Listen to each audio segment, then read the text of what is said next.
কি ব্যাপার, এত চুপচাপ কেন?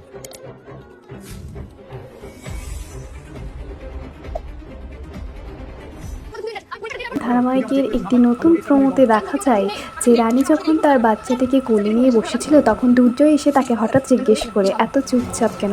আসলে যে ঘটনাটি ঘটেছে, রানী কলেজে তার মেডিকেল এন্ট্রান্সের পরীক্ষা দেওয়ার সময় তাকে জোর করে কেউ ফসাতে চেয়েছে। তার ওড়নার মধ্যে ভেঙে কেউ কাগজের টুকরো জুড়ে দিয়েছে, কিন্তু কে?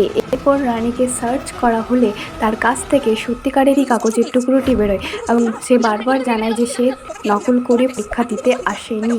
কিন্তু তা সত্ত্বেও কোনো স্যার বা ম্যাডাম তার এই অনুরোধ রাখেনি এবং তার খাতা ক্যান্সেল করে দেবে বলে তাকে জানানো হয়। এরপর পাওয়া কাগজের টুকরোগুলি একজন ম্যাডাম তার প্রিন্সিপালের কাছে নিয়ে যায়।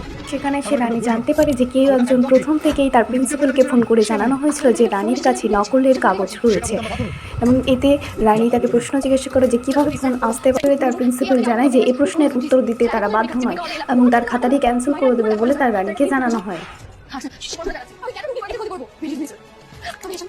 তোমার পরীক্ষা বাতিল করা হলো। এই পরীক্ষায় কোনো নম্বর অ্যাড হয়নি। এই এক্সামে তুমি ফেল করলে। বাকি পরীক্ষাগুলো তুমি দিতে পারবে কিনা সেই ডিসিশন হবে গভর্নিং বডি মিটিং এর পর। তুমি এসো আমার সঙ্গে। কিন্তু স্যার, বাকি পরীক্ষাগুলো যদি দিতে হয় তাহলে আমার কথা শুনে চলতে হবে। তুমি এখন বাড়ি যেতে পারবে না, এসো আমার সঙ্গে।